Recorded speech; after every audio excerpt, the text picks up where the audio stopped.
Tahol ng tahol ang aso sa mismong libing, pero hindi nila akalaing siya pala ang maglalantad ng katotohanan. Maulan ng araw na yon.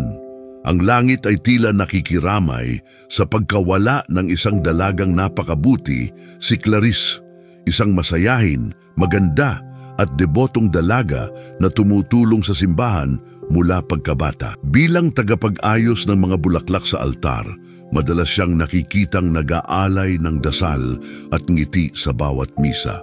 Kaya't sa kanyang biglaang pagpanaw, nagulat at nalungkot ang buong komunidad. Nasa harap ng kanyang kabaong si Padre Enrique, ang pari na matagal nang nakakasama ni Clarice sa simbahan.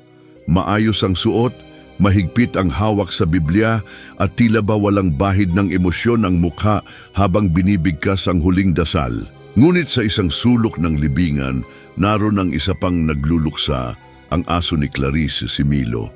Isang puting askal na laging sumusunod sa kanya sa simbahan. Pero ngayon, tila hindi mapakali si Milo. Paikot-ikot ito sa puntod habang tahol ng tahol. Hindi ito tahol ng gutom o ingay. Ito ay parang sigaw ng nagdadalamhati. At bawat ikot nito, humihinto siya sa harap mismo ng pari. Tahimik ka nga, Milo, bulong ng isang kamag-anak. Pero mas lalo itong tumahol, mas malakas, mas masakit pakinggan. Tahimik si Padre Enrique. Ngunit napansin ng ilan, saglit siyang natigilan nang malapit sa kanya ang aso. Isang mabilis na sulyap, isang malamig na ngiti at ibinalik ang mata sa Biblia. Matapos ang seremonya, unti-unti nang umalis ang mga tao. Pero si Milo nanatili, nakaupo sa gilid ng puntod. Tahimik, nakatingin sa direksyon kung saan umalis ang pari. Kinabukasan, isang matandang babae ang dumaan sa libingan. Napansin niya ang aso, hindi umalis sa tabi ng puntod buong gabi. At nang makita niya ang lupa, may isang rosaryong bahagyang nakausli. Hindi iyon kay Clarice. Simula noon, may bumabagabag na sa mga taga-parokya, tahol ng aso, rosaryo sa lupa, at isang pari na tila hindi kilala ng lahat. Lumipas ang ilang araw mula nang mailibing si Clarice, pero tila hindi pa rin matahimik ang paligid. Sa bahay ng pamilya niya, tahimik ang lahat. Ang dating masayang tahanan ay napuno ng lungkot at mga tanong na hindi masagot. Si Joanna, ang nakababatang kapatid ni Clarice, ay tahimik lang sa kanyang kwarto. Paulit-ulit niyang pinapakinggan ang mga voice memo ng ate niya, mga tawa, kwento, dasal, at huling mensahe.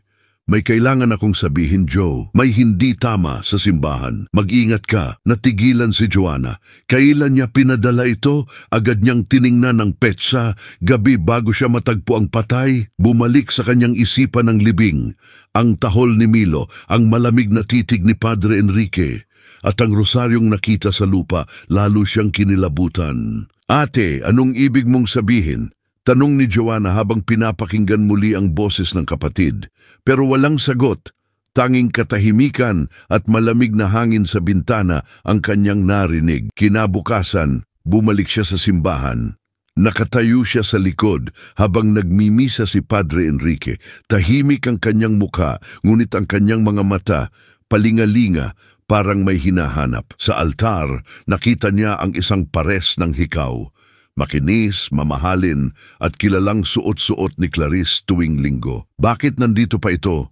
Tanong niya sa sarili. Nang lumapit siya, mabilis itong kinuha ng isang sakristan. Baka naiwan lang ni Sister Cecile, anya. Pero may isa pang nakapansin, si Milo. Tumayo ito sa harap ng simbahan, tumahol ng malakas, hindi sa sakristan, kundi kay Padre Enrique, sa harap ng altar, sa mata ng Diyos. May nagtatagong kasalanan at si Joanna ay magsisimulang maghukay ng katotohanan. Lumipas ang gabi, ngunit hindi makatulog si Joanna. Bumabalik-balik sa isipan niya ang huling voice message ni Clarice.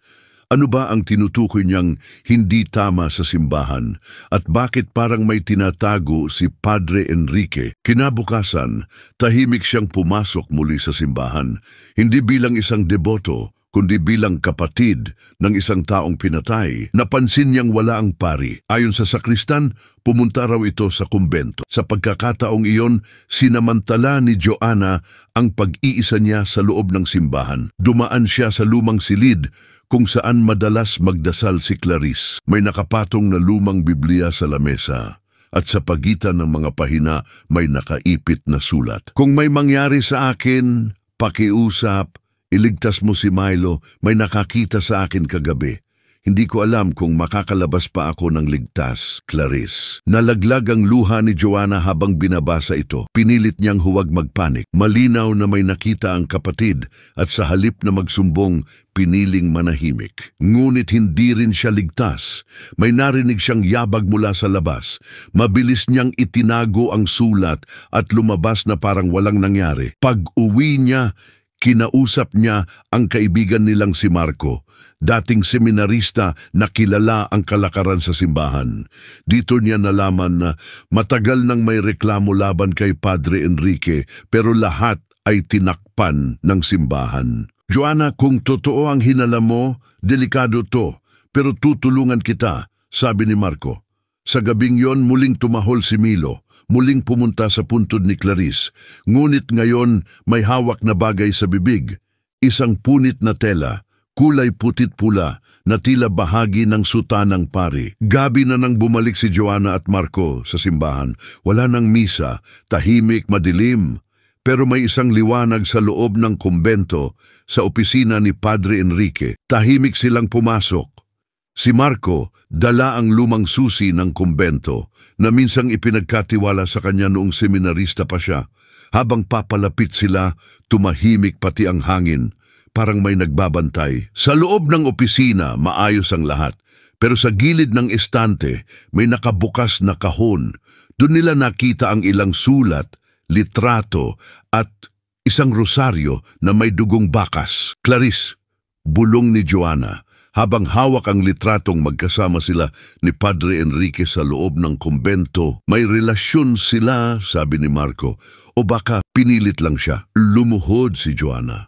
Hindi dahil sa panalangin, kundi dahil sa bigat ng katotohanang unti-unting sumasakal sa kanya. Hindi lang basta pagkamatay ng kapatid ang iniimbestigahan nila, kundi ang kasalanang pinilit itago ng simbahan. Bigla, may narinig silang kaluskos. Mabilis silang nagtago sa likod ng kurtina. Pumasok si Padre Enrique. Mabigat ang paghinga, parang may kinakausap. Patawarin mo ako, hindi ko ginust. Natakot lang ako sa mangyayari. Nanlaki ang mata ni Joanna. Hindi ito kumpisal. Ito ay pag-amin. Nang umalis ang pare, mabilis silang lumabas. Dala ang mga ebidensya. Pero alam nilang hindi iyon sapat. Kailangan ng katotohanang hindi maikakaila, isang testigo o isang bagay na hindi kayang itanggi. At sa isip ni Joanna, isang pangalan lang ang naisip niya, Milo. Kinabukasan, habang nag-aalmusal si Joanna at Marco, biglang nag-ingay si Milo sa labas. Hindi ang normal niyang tahol. Ito'y sunod-sunod. Tila may gustong iparating. Milo, ano yon? Tanong ni Joanna habang lumabas ng bahay.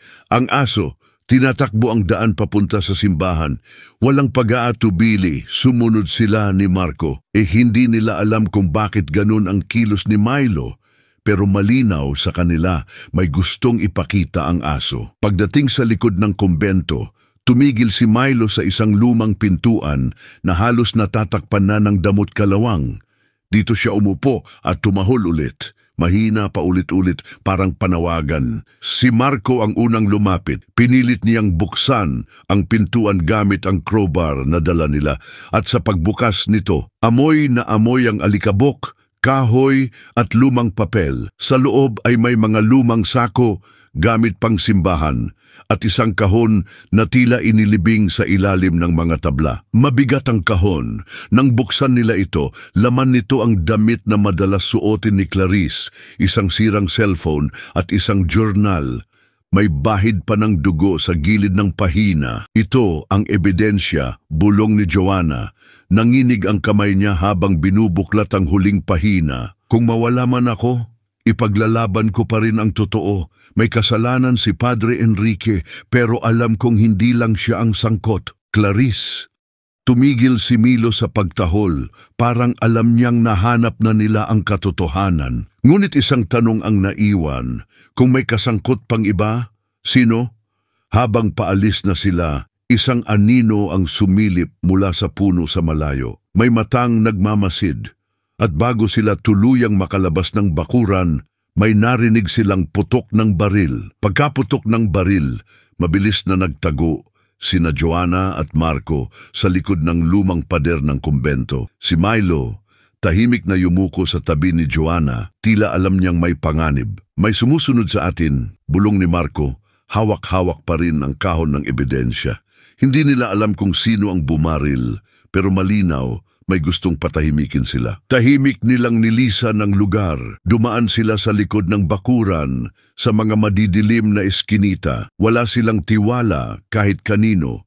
Kahit ang mga taong simbahan, baka kasangkot na rin sa bahay habang nanginginig si Joanna. Muli niyang binuklat ang journal ni Clarice. Sa gitnang pahina may isang pangalan na paulit-ulit na binabanggit. Sister Leah. Hindi siya paridre pero alam niya ang lahat. Agad silang nagtungo sa kumbento kinaumagahan sa oras ng misa. Pinuntahan nila si Sister Leah, isang tahimik, batang madre na matagal nang naglilingkod sa simbahan. Kailangan namin ng tulong mo, sabi ni Joanna. Hawak ang journal. Namutla si Sister Leah. Umiwas ng tingin, pero nang makita niya si Milo, napaiyak siya. Alam ko na ang araw na to ay darating, bulong ni Sister Leah. Pinilit kong manahimik pero hindi ko na kaya. At doon niya isinalaysay ang lahat. Ang gabing umiiyak si Clarice duguan, tumakbo sa kumbento at humingi ng tulong. Ang takot niya sa paring dapat sanay ama ng simbahan. Ngunit sa dilim ng gabi, naging halimaw. Hindi ako nakapagsalita noon dahil tinakot din nila ako. Umiiyak si Sister Leah. Pero ngayon, ipaglalaban ko siya.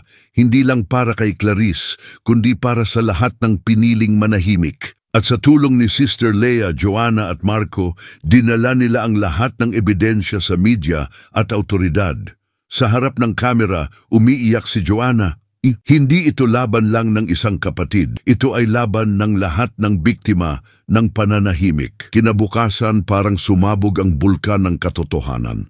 Sa bawat tahanan, sa bawat tindahan, kahit sa palengke, iisa lang ang pinag-uusapan, ang nangyari kay Clarice. Napanood mo ba kagabi? Totoo pala ang paring yon. Grabe, di ko inakala. Kawawa naman yung babae. Pumuno sa mga balita ang pangalan ni Padre Enrique. May mga dating kasambahay, dating sakristan at dating miyembro ng simbahan na biglang nagsulputan, dala ang kani-kanilang kwento. Ang dating tahimik na simbahan ngayon ay puno ng media, pulis at galit na mamamayan. Sa harap nito nakatayo si Joanna, si Marco, si Sister Leah at si Milo, tahimik pero alerto. Ang katotohanan, sabi ni Joanna sa interview, ay parang ilaw. Kahit gaano kadilim, may araw na sisikat ito. Hindi nagtagal, inaresto si Padre Enrique. Tahimik siya. Hindi makatingin kahit kanino, pero habang pinapasok sa sasakyan ng pulis, tumahol si Milo, isang tahol na parang galit, parang paniningil. Ang mga tao hindi natakot. Nagpalakpakan sila, may ilan ang napaluha. Hindi lang para kay Clarice, kundi para sa lahat ng babaeng piniling manahimik. Nagmistulang simbolo ng lakas si Joanna. Tinawag siyang ang boses ng katahimikan. Si Marco, kasama niya palagi, tahimik na suporta. At si Milo, siya ang asong minsang walang pansin. Ngayon simbolo ng katapatan at katotohanan. Ngunit sa gitna ng tagumpay, may isa pang tanong ang nanatiling bukas. Kung may iba pang sangkot, nasaan na sila ngayon? Dahil minsan, ang pinakadelikadong kalaban ay yung hindi mo pa rin nakikita. Kung nadama mo ang sakit ni Clarice, ang tapang ni Joanna at ang katapatan ni Milo, ilike mo ang video na ito. At kung gusto mong maging bahagi ng mga kwentong may puso at paninindigan, mag-subscribe ka na. Dahil dito sa ating channel, ang bawat luha may dahilan at ang bawat boses may saysay. Ilang linggo matapos ang pag-aresto kay Padre Enrique, muling bumalik sina Joanna at Marco sa simbahan. Hindi na ito kasing ingay ng dati. Tahimik, puno ng luhang hindi na kailangan itago. Sa harap ng altar, may maliit na lamesang puno ng kandila, bulaklak at litrato ni Clarice. Sa gitna nito nakaupo si Milo, tahimik, nakatingin sa imahe ng dating among minahal niya. "Pasensya ka na, Clarice," bulong ni Joanna. "Ngayon, maririnig ka na ng buong mundo." Habang nakaluhod si Marco, iniabot niya kay Joanna ang punit na pahina ng journal ni Clarice. Naroon ang huling mensahe nito. "Kung may magmamahal sa akin, sana yung totoo. At kung ako'y mawala, sana may ipaglalaban sa ngalan ko, Clarice." Nagbukas ang simbahan ng bagong programa, isang shelter para sa kababaihang biktima ng pang-aabuso. At tinawag itong Bahay Clarice. Si Sister Leah ang naging tagapamahala. Si Joanna at Marco patuloy ang pagtulong. Si Milo, hindi na lang aso, isa na siyang simbolo ng katapatan, katapangan at katotohanan. Sa huli, hindi naging madali ang laban, pero napatunayan ni Joanna na kahit ordinaryo ka lang, basta't ang paninindigan mo'y totoo, kaya mong baguhin ang mundo.